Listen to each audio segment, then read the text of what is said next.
The last bastion of resistance was just hours away from falling. Humans had won. It had taken them over 1,000 years, but against all odds, they had defeated the galactic unity. Or so they thought. Chief Scientist Elagoras of the Zultak was making the final adjustments to his invention, the last glimmer of hope in a darkening universe. Before him stood a dozen members of his species, the elite of the elite. Humans had given them the derogatory nickname squids because their bodies, consisting of dozens of interconnected tentacles, gave them a similar appearance to the maritime creatures found on Earth. They were about to give their lives in a desperate gamble, but it was the only hope for quadrillions of creatures. When Elagoras was finished, he gave them their final instructions.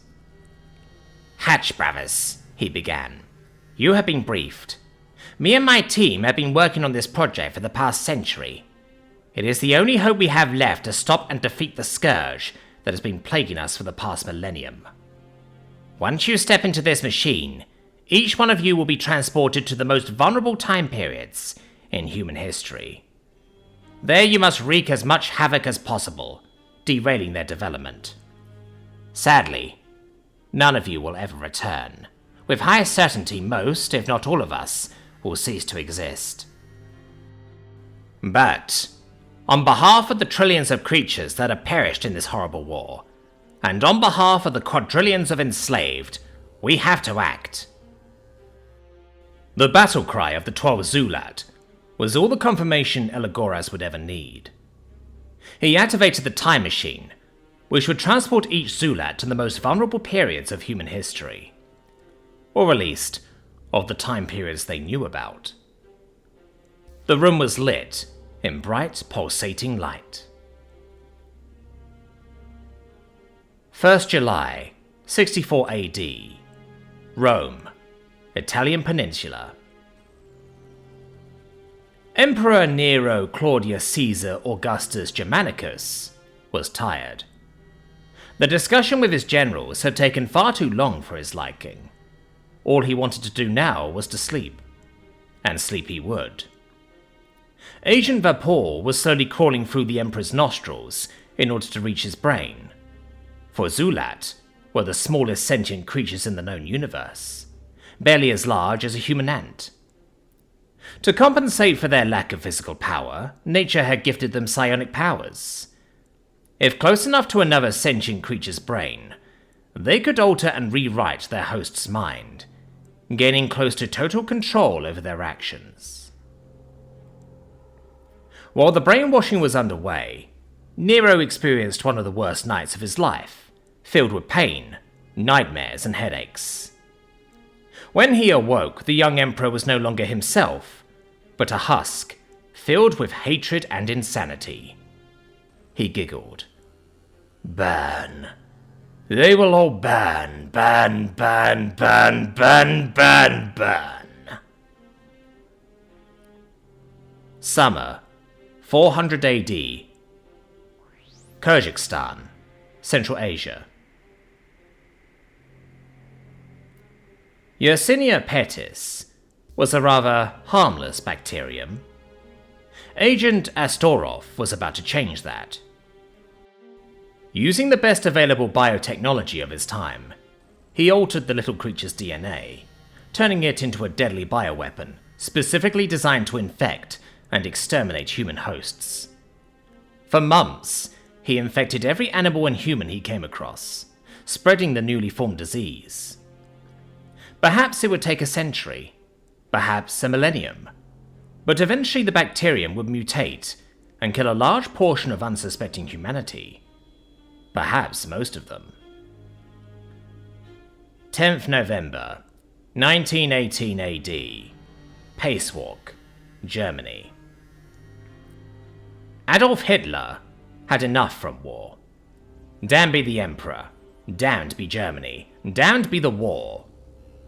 After the horrors he had experienced, he wanted only peace.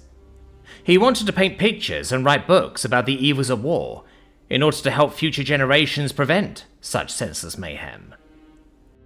Above all, he wanted to get out of this hospital and travel back to Austria. When a certain Dr. Edmund Foster came to examine him, young Hitler cared little. Things changed when he saw the doctor's eyes. There was something strange about them. Hitler started to feel unwell. He felt as if he was choked by an invisible force that held him in place. His sight was getting blurry. He started to scream. When he awoke, he couldn't see. He had turned blind. "Help!" he screamed, but no one answered. The strange doctor was gone, and Hitler was alone. "Why?" he sobbed. "Who did this to me?" he screamed. Then a thought entered his mind. The Jews. And not just them. Communists, the plutocrats, gypsies, gays, they had turned him miserable and helpless. They had done the same to Holy Germany. Oh, Holy Germany. He would avenge her. If it was the last thing of his life, he would rebuild German power and secure Germany's rightful place as ruler of the world. He would wage the greatest war in human history, a war that would burn away all the traitors, the human pests that had infected and sullied his beloved nation, all the society-disintegrating communists, the fat capitalist pigs, everyone in the way of the new order. Agent Andriolfus was satisfied. He had just turned this rather innocent fellow into a fusion reactor that would consume this world. Now, who else could he influence to kill as much humans as possible? He skipped through the historical files and found another name. Josep Bessarionitz Jes Jushashvili. From the short biography available, it seemed that his human was another perfect candidate. Now where the hell was this perm he was supposed to be at? 17th of April, 2083 AD. High orbit over planet Earth. Captain Gazdarok of the Matai looked down on the blue planet his battlegroup had discovered a week ago. The light of the burning cities and continents illuminated the dark side of the planet, bathing it in destructive beauty. An operator in front of them remarked, "Captain, we estimate that 40% of the population and 60% of all military forces have been annihilated." Gazdarok nodded. As part of the Matai expeditionary fleet, his little force of 5 ships was tasked with exploring new frontiers. Part of the assignment was to eliminate any threats that could become dangerous to the Matai. Humans certainly qualified. Their bloody and violent history made them a danger to be reckoned with. Within a few decades, they could have become a dangerous foe. And while 5 ships were nowhere near enough to devastate an entire planet, he hoped that with this action, he had thrown them back several decades. Enough for his little battle group to return home and come back to Earth with a fleet dozens of times larger, capable of subjugating the planet. "Great work, Operator Sitri. Without your efforts, we would have ignored this system and never realized the danger it posed to us. Now we destroyed their development. When we return in a decade, these creatures will still be in the rebuilding phase, giving us even less opposition than they are now." "Thank you, sir," Operator Sitri replied. "Thank you, sir," Agent Fornius replied. The real Operator Sitri would have never found this mudball. 28th of October, 4227 AD. Sicinius Galaxy. The battle cry of the 12 Zulat was all the confirmation Elegoras would ever need. He activated the time machine, which would transport each Zulat to the most vulnerable periods of human history, or at least of the time periods they knew about. The room was lit in bright, pulsating light. The agents were gone, but Elegoras was still here, Oh no, he thought. What went wrong? He demanded to know from his staff that were running around frantically. We don't know, sir, his chief assistant answered. According to our data, all of our agents have been transported to the various time periods they were assigned to. This is impossible, Alagora shouted. If all of them were transported into the past, then their actions should have transpired thousands of years ago. It should... Human barrage incoming, one soldier shouted. ETA, 43 seconds. It didn't work, someone screamed. We are doomed. Why are the humans this merciless? Although he had only seconds left to live, the last question caught Alagora's interest. Why indeed were the humans so brutal and unrelenting? When Admiral Gazdarok returned with a fleet of 100 ships to conquer Earth in the human year 2091, he expected to find a broken enemy that would surrender quickly. Instead, he found a primitive fleet of 100 human warships waiting for him. Despite superior technology, the humans turned the tide and forced Gazdarok to retreat. A few years later, humans poured out of their solar system with a fury unparalleled in the history of the universe, having reverse-engineered Matai FTL drives.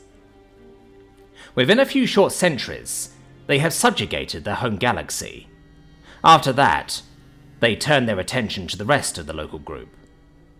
The Galactic Unity, a coalition of 7 regular and 50 dwarf galaxies, tried to stop humanity. The Sisinus galaxy was the last offering resistance. It too would soon fall. Every setback, every mayhem the humans experienced throughout their long and bloody history had made them stronger, smarter, and more unrelenting. Every setback, every mayhem the humans experienced throughout their long and bloody history had made them stronger, smarter, and more unrelenting. Every setback made them better. Elagoras was struck by horror, freezing his tentacles. Could it be that he had done this? Every agent sent to a critical time period in human history. Each agent tasked to devastate and kill as many humans as possible. Each event influenced, accelerating humanity's development, increasing its strength, resilience, and inventiveness. Elagoras realized that he had done this. All of this was his doing.